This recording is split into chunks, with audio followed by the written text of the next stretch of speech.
So, Enneagram number 3, known in different systems as different names. Don't worry about the name. It's always going to be the same qualities, the same content around the number. The names change from system to system. Now, I've often heard the Enneagram 3 as the victor, the competitor, the winner. I'm sure there's other names. They all say the same thing. I like the achiever. I think it really describes the kind of core motivation of a 3. Threes, I mean, look at these pictures on the right hand side here. Threes are unmistakable. If they're a megastar, probably they're a 3. Not definitively, maybe they're an 8, maybe they're a 7, but more than likely, if I got to put money down, I'm putting it down that they are an Enneagram 3. Enneagram 3s know their way to the top. They get there, hence the name, the achiever. They are the most driven of all Enneagram types, the most motivated by many things, not the least of which is also being seen, making their way to the top. None of these people on the right-hand side are wallflowers. They are all front and center, winning, succeeding, achieving.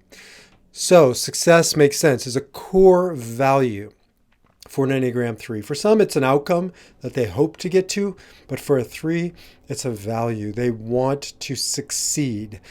As we'll learn, there's a lot of shadow sides to the Enneagram types, and in this type in particular, 3 has to really stand guard against that, making sure it's coming from the healthiest or most responsive place. Efficiency. Shouldn't be kind of surprising that these two things go hand in hand. I'm looking at Kobe Bryant, who was known to be just diligent, efficient, the way he trained, the way he approached basketball. And so you probably see that with most of these 3s.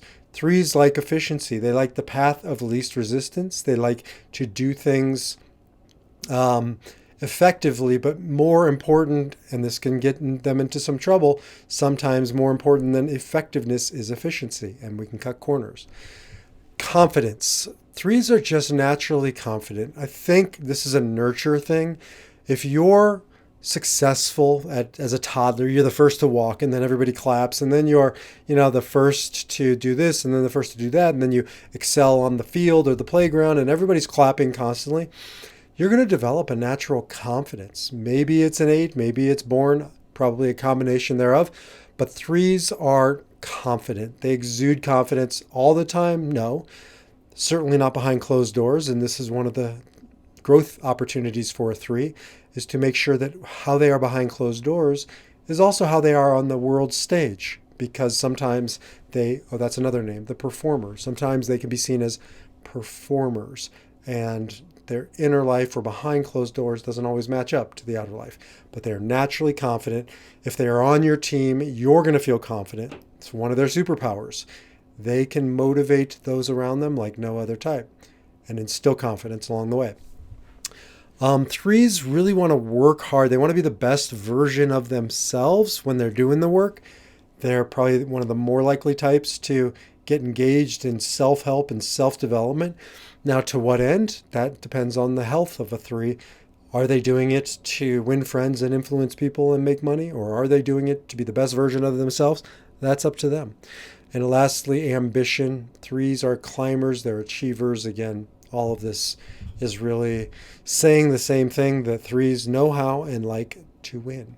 It's also going to be a very different subtype when you get into some of the subtypes, how they express that. What they see as winning or achieving may look very different depending on the subtype of 3. We'll get there in the next phase. And on this page, we're going to look at the drivers. What's motivating an Enneagram 3? So I think of the idealized self as a record. Back in the day, we had records. For those of you younger than me, you have no idea what that is. But for those my age and older, you know exactly. You also know how frustrating it was. It's laid out like $15 back in 1980 for an INXS album, and I scratched it. And I was so frustrated because every time it hit, I don't know, New Sensation or whatever the song was, it would skip. And what happens when it skips? Well, it just keeps going and going and going in the same spot. You have to pick it up and lift it. It was annoying. Then I got CDs. But the point is, that is how our idealized self works. It gets stuck like skipping in our back of our brain and our being. And so for threes, the idealized self is I am a winner, I am an achiever, I am effective, I am victorious. Fill in the blank. You get the vibe. It shouldn't be surprising at this point. Threes are here to win. That's how they navigate the world. There's a zero-sum game. If there's a winner, there's a loser. They can transcend this. They can defy this. This is their work. In some ways, they have the greatest work of all because we live in a three culture. But they go through the world. Somebody wins, somebody loses. Zero-sum game. And I don't want to be on the losing end, so I want to win. They're taught this. It's reinforced all throughout school, all throughout sports, all throughout their professional lives, over and over and over. And so you can imagine if they're just kind of following along and everybody's clapping and they're getting trophies, that they just keep ascending higher and higher. They are motivated. Their orientation, their motivation really gets them to look at who's next to them as much as where the goal is. They're goal oriented, so they're looking at the goal, but they care as much about winning and being the one out front, being seen, being a few lengths ahead, as they do winning, obtaining their goal. So they care deeply about how they're perceived, what they look like in the pursuit of their desire. Okay, core orientation. What is core orientation? It is how we orient to time. There are obviously, or I don't know if obviously, but shouldn't be surprising, there are really three different directions we can go with time: past, present, and future. What's interesting is that all the future-focused ones, 3, 7, the enthusiast, and 8, the challenger, are all the hardest working, fastest moving, most assertive. In another triad, they're called the assertive group. So they all share this in common. And why are they future focused? Because that's where the next goal is. That's where the next opportunity. They're all moving towards the future in different ways for different reasons, but they're all moving forward. So threes aren't very nostalgic. They tend not to look backwards. Who has time to reminisce when there's the next race to run? They're not only present focused because, right, present is already happening and they want to prepare to get ready to win the next race.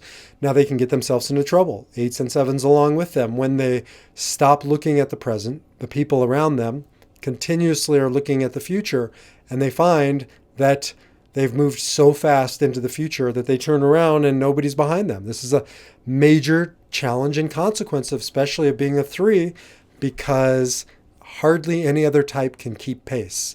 Hardly any other type wants it as badly as they do. That's why they are the motivated achiever. And they can find themselves lonely sometimes at the top, out front, especially sort of midlife and onwards when the game changes, when the rules need to change. 3s sometimes have the hardest time making that shift in midlife and onwards, making that shift in retirement. Because if they've run the race the entirety of their life, as fast as they can, looking forward, well, you can imagine that's a hard thing to stop and change. Core reference. So this is how does a type reference, what's their reference point? And we're talking about other people being a reference point, or yourself referencing yourself. So self-referencing, other referencing, or conflicted. 3s are sort of an enigma. They look like they're self-referencing. So they look like they're really oriented towards themselves, like 7 and somewhat 8. And what does that mean? Doesn't mean you're selfish. It can very well lead towards selfishness, but it means you have a deep sense of self and you sort of make others orient themselves towards you. So you really get your needs met, you navigate, you make choices based on, how does this impact me? Other referencing means I'm making choices based on what others are doing, how others perceive it, how others see me. And then conflicted, you're kind of bouncing back and forth. Now, I would have thought that 3s at first blush would be self-referencing because they do have a self-orientation towards themselves. And that can look selfish. So 3s are accused a lot of being selfish. It's a shadow side of being, victorious. Look back at that original page, a lot of those figures were supposedly very difficult teammates. They don't necessarily want to pass the ball because they're not really taught how or encouraged to. And so they're self-oriented, and sometimes that is a selfishness. Now, threes throw off that sort of vibe because it's important to know that threes care deeply about their image, about how they're perceived. They want to look good while dunking the ball, while hitting the grand slam, while achieving the victory. And so they're very aware, they're hyper aware of how they're being perceived. You're going to find a three that's kind of sloppily, is that a word, put together, that's going to just go out into, get taken pictures of by the paparazzi, or just go to the store as an average Jane or Joe that isn't really aware of their appearance, unlike other types. Fives is an example, or maybe ones may very well not really be thinking about that. They're preoccupied with something else. Three is always holding that other in their sort of mind's eye. And so that's really what we mean. And lastly, threes core work, human doings versus human beings. Threes do and they achieve, and they're the hardest worker, and they're also prone towards workaholics, becoming workaholics, or overdoing it, overworking, overachieving. They look a lot like my type, the eights. And eights and threes, sevens to some degree, can really get themselves into trouble when they just outpace others and when they push against what the universe, what the outside world is bringing to them. When they push too hard, when they go too fast, they can get themselves into a lot of trouble. So their work is to be human beings, just to be present. Remember, threes, even God only worked 6 days a week and took a seventh day off. Threes need to take a break and be human, not just do human. I will see you in the next set of videos. Until then, defy your number and live your motivated three spirit.